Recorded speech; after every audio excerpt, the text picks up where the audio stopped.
नमस्कार। देखिए, ध्वनि जो कक्षा 9 के अंदर टॉपिक है, इसमें एक शब्द आता है तारत्व और एक आता है प्रबलता। तो ध्वनि की प्रबलता और तारत्व में क्या डिफरेंट है, ये परीक्षा में प्रश्न आता है। तो प्रबलता क्या है और तारत्व क्या है, इसको समझना। देखो, तो सबसे पहले अपन देखते हैं तारत्व। तारत्व क्या होता है? तारत्व ध्वनि का एक गुण होता है। ऐसी ध्वनि जिस आवृत्ति की ध्वनि को अपना मस्तिष्क है वो संकुचित करता है, उसको बोलते हैं तारत्व। क्या बोलेंगे? तारत्व बोलेंगे। तो ये तारत्व किस पर निर्भर करता है? मस्तिष्क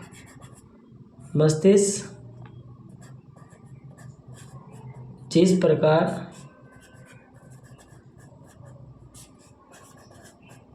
की ध्वनि को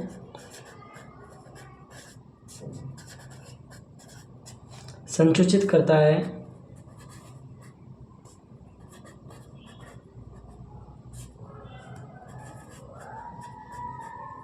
जिस प्रकार की या जिस आवृत्ति की, आप आवृत्ति लिख सकते हो। तो मस्तिष्क जिस आवृत्ति की ध्वनि को संकुचित करता है उसे तारत्व कहते हैं। इसका मतलब है जिस प्रकार की जगह आप लिख सकते हो जिस आवृत्ति, यानी हमारा मस्तिष्क है वो किसी भी आवृत्ति की ध्वनि को संकुचित करेगा। तो जिस प्रकार की आवृत्ति को संकुचित करता है उसे अपन क्या कहेंगे? तारत्व कहेंगे। इसका सीधा सीधा मतलब है तारत्व किस पर निर्भर करता है? तारत्व निर्भर करता है आवृत्ति पर। ठीक है, परीक्षा में 1 नंबर का प्रश्न सीधा आता है कि तारत्व है ध्वनि का गुण, जो तारत्व को किस गुण पर निर्भर करता है? तो आवृत्ति पर निर्भर करता है। ठीक है, अब आवृत्ति क्या है? आवृत्ति है 1 सेकंड में कंपनों की संख्या को आवृत्ति कहते हैं। जैसे अपन जानते हैं ध्वनि उत्पन्न करने के लिए कंपन होने आवश्यक है। तो अपन किसी भी वस्तु को अपन चोट करते हैं, जैसे स्कूल की घंटी है, उसको चोट मारते हैं तो ध्वनि में उस घंटी में कंपन होने लगता है और उन्हीं कंपनों के कारण है वो ध्वनि उत्पन्न होती है। तो ध्वनि की उत्पत्ति का कारण क्या है? कंपन है। और उन्हीं कंपनों को जो 1 सेकंड में जितने भी कंपन होंगे उसको बोलेंगे आवृत्ति बोलेंगे। तो आवृत्ति की परिभाषा 1 सेकंड में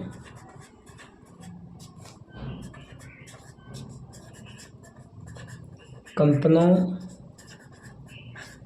की संख्या को आवृत्ति कहते हैं। इसका मतलब है कि 1 सेकंड में जितने भी कंपन होते हैं उनको आवृत्ति कहेंगे। जैसे 1 सेकंड में मान लिया कोई घंटी है, वो 1 सेकंड में 100 कंपन करती है, तो आवृत्ति क्या होगी उसकी? 100 होगी। ठीक है, तो जितने 1 सेकंड में कंपन करेगी उसको अपन बोलेंगे आवृत्ति। जो तारत्व वो निर्भर करता है, वो किस पर निर्भर करता है? आवृत्ति पर। तो सीधा सा सवाल ये बनता है, देखो, जो आवृत्ति है और तारत्व एक दूसरे के क्या होते हैं? समानुपाती होती है।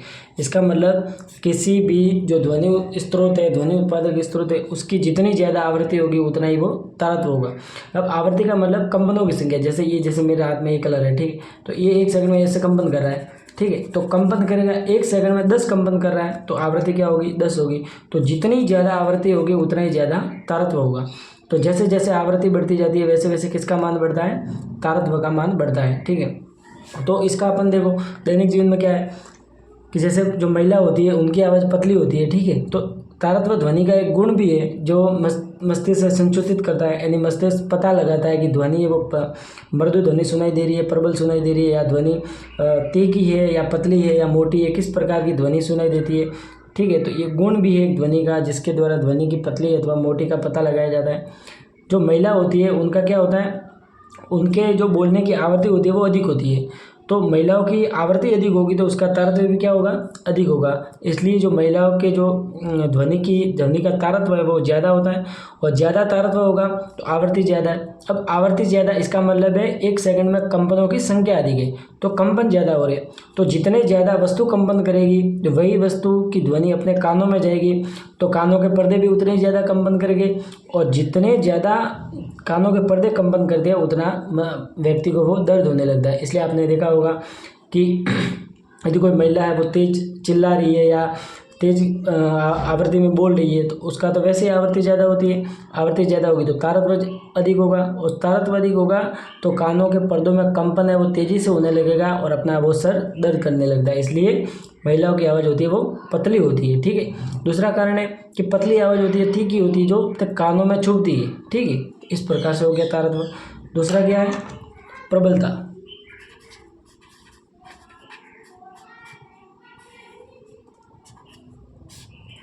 प्रबलता क्या है कि ध्वनि का वह गुण जो ध्वनि को मोटा अथवा पतला व्यक्त करता है। तो प्रबलता किस पर निर्भर करती है, ध्वनि के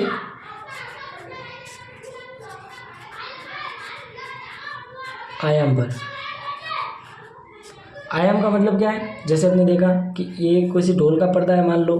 ठीक है, अब ये पर्दा है तो इस पर जैसे ही अपन चोट करेंगे, ठीक है, ये कोई ढोल का पर्दा है, जैसे आप चोट करोगे तो इस पर्दे में आगे पीछे कंपन होने लगेगा। अपन जानते हैं ध्वनि तरंगे कैसी तरंगे होती है, ध्वनि तरंगे होती है वो अनुदैर्ध्य तरंगे होती है। और अनुदैर्ध्य तरंगे क्या होती है, ऐसी तरंगे जिसमें माध्यम के कण है वो तरंग संचरण की दिशा के समांतर गति करते हैं, उसको अपन बोलेंगे अनुदैर्ध्य तरंगे। जैसे देखो, ये जैसे पेन मान लिया मैंने, पेन इस वाली पेन को मैं मान लेता हूँ, रेड वाली को। देखो ये कोई ध्वनि तरंग है। ठीक है, तो यहाँ पर जो माध्यम के कण है वो क्या करेंगे, आगे पीछे ऐसे कंपन करेंगे तरंग संचरण की दिशा के समांतर। जिस दिशा में ध्वनि जा रही है उसी दिशा में कंपन करेंगे तो उसको बोलते हैं अनुदैर्ध्य तरंगे। तो ध्वनि तरंगे कैसी होती है, अनुदैर्ध्य तरंगे होती है, और जिस दिशा में तरंग जा रही है उसी दिशा में माध्यम के कण है वो कंपन करते हैं। इसी प्रकार एक तरंगे वो कौन सी होती है, अनुप्रस्थ तरंगे होती है। ठीक है, अनुप्रस्थ तरंगे क्या होती है, इसमें माध्यम के कण है वो तरंग संचरण की दिशा के लंबवत गति करते हैं। जैसे ये जैसे अनुप्रस्थ तरंग मान लिए अपने, तो इसको इस दिशा में जाना है तो ये इस प्रकार से गति करती हुई जाएगी, ऊपर नीचे ऊपर नीचे ऊपर नीचे। तो अनुप्रस्थ तरंगों में कैसी गति होती है, जो कण होते हैं वो कैसे गति करते हैं, लंबवत। और अनुदैर्ध्य तरंगों में जो कण होते हैं वो कैसे गति करते हैं, समांतर। तो तरंग संचरण की दिशा के समांतर गति करने वाली तरंगे कौन सी है, अनुदैर्ध्य तरंगे। और तरंग संचरण की दिशा इसका मतलब है जिस दिशा में तरंग जा रही है वही दिशा है। तो तरंग संचरण की दिशा के समांतर गति करते हैं तो अनुदैर्ध्य तरंगे, और तरंग संचरण की दिशा के लंबवत गति करते हैं तो अनुप्रस्थ तरंगे। तो अनुप्रस्थ तरंगों का उदाहरण क्या है, प्रकाश तरंगे। कौन सी तरंगे, प्रकाश तरंगे। अब देखो प्रबलता वो किस पर निर्भर करती है, आयाम पर। अब आयाम क्या है, आयाम का मतलब जैसे ये मैंने मान लिया ढोलक का पर्दा मान लिया, इसको जैसे चोट करोगे ये अंदर जाएगा और बाहर जाएगा। ठीक है, ऊपर नीचे ऐसे कंपन करने लगेगा। तो कंपन करने लगेगा तो जैसे ये शांत स्थिति में था तो शांत स्थिति को बोलते हैं माध्य स्थिति। माध्य स्थिति, और माध्य स्थिति से अंदर भी जाएगा और बाहर भी जाएगा। तो माध्य स्थिति जितना ज़्यादा अंदर जाएगा उसको बोलेंगे आयाम, और जितना ज़्यादा बाहर आएगा उसको बोलेंगे आयाम। इसका मतलब है किसी भी जो कंपन कर रही वस्तु है या कंपन करता हुआ स्रोत है वो जो माध्य स्थिति से अधिकतम जो विस्थापन होता है उसी को अपन क्या बोलते हैं, आयाम बोलते हैं। इसका मतलब जितने बड़े बड़े कंपन करेगा ऐसे, ठीक है, उसको क्या बोलेंगे, आयाम बोलेंगे। जैसे बड़ा सा नगाड़ा है, उसको जैसे अपने चोट मार दी तो उसका जो चमड़ा होगा वो क्या ऊपर नीचे जाने में टाइम लगेगा। इसका मतलब ज़्यादा ऊपर नीचे जाएगा तो उसका आयाम ज़्यादा होगा। तो जितना ज़्यादा आयाम होगा उतनी ज़्यादा क्या होगी, प्रबलता होगी। तो आयाम और प्रबलता एक दूसरे के समानुपाती होती है। आयाम और प्रबलता एक दूसरे कैसे होते हैं, समानुपाती। और आवर्ती और तारत्व एक दूसरे के समानुपाती होती है। तो तारत्व किस पर निर्भर करता है, आवृत्ति पर। प्रबलता किस पर निर्भर करती है, आयाम पर निर्भर करती है। ठीक है, अब प्रश्न आता है कि शेर की दहाड़ है वो और मच्छर की भिनभिनाहट है, उसमें से किसका तारत्व अधिक होगा। तो देखो मच्छर की भिनभिनाहट होती है, उसमें जो पंख होते हैं उनकी गति अपन को सुनाई देती है। तो पंख क्या करते हैं, एक सेकंड में उसके कंपनों की संख्या कई ज़्यादा होती है। तो जितने ज़्यादा कंपन होंगे उतनी ज़्यादा आवृत्ति होगी, और जितनी ज़्यादा आवृत्ति होगी उतना ही क्या होगा, उसका तारत्व अधिक होगा। तो मच्छर की भिनभिनाहट का तारत्व अधिक होता है, जबकि शेर की क्या अधिक होती है, प्रबलता। शेर की आवाज़ मोटी होती है मच्छर की तुलना में, तो शेर की प्रबलता अधिक होती है। क्यों, क्योंकि शेर के आवाज़ का क्या अधिक होता है, आयाम। तो जितना ज़्यादा आयाम होगा उतनी ज़्यादा प्रबलता होगी, और जितनी ज़्यादा आवृत्ति होगी उतना ज़्यादा तारत्व होगा। ध्वनि तरंगे कैसी तरंगे, अनुदैर्ध्य तरंगे। तरंग के कण वो कौन सी दिशा में दिशा के समांतर गति करती है। और प्रकाश तरंगे कैसी तरंगे, अनुप्रस्थ तरंगे। इसमें जो माध्यम के कण है वो किस प्रकार की गति करते हैं, लंबवत गति करते हैं, ठीक है। ये इस प्रकार से। एक और शब्द आता है इसमें आवर्तकाल, क्या आता है,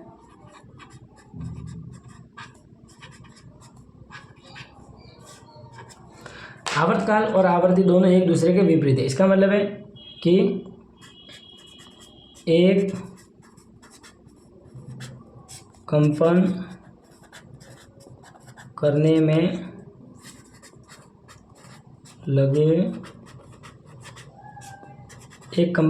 लगे समय को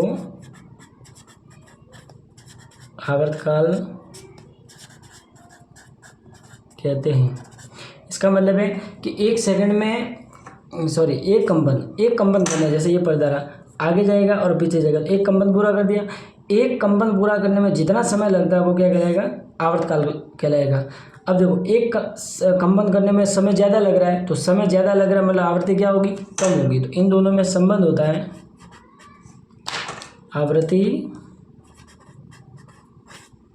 समानुपाती 1/, कर सकते हो उसको आवर्तकाल। आवर्ती और आवर्तकाल में कैसा संबंध है, विपरीत संबंध है। किसी वस्तु का जितना ज़्यादा आवर्तकाल होगा उसकी आवृत्ति उतनी ही कम होगी। तो जैसे जैसे आवर्तकाल बढ़ेगा वैसे वैसे क्या कम हो जाएगी, आवृत्ति कम हो जाएगी। इसी प्रकार इसका उल्टा बोले कि जैसे जैसे आवृत्ति बढ़ेगी वैसे वैसे क्या कम हो जाएगा, आवर्तकाल कम हो जाएगा। तो इसका एक सूत्र भी है, देखो आवृत्ति को इंग्लिश के इस म्यू अक्षर से दर्शाते हैं 1/T। तो ये आवृत्ति और आवर्तकाल में संबंध होता है, ठीक है। तो देखो आपने देखा ध्वनि का प्रबलता, तारत्व, अनुदैर्ध्य तरंगे, अनुप्रस्थ तरंगे और आयाम है, और आवर्ती और आवर्तकाल में संबंध है, ठीक। धन्यवाद।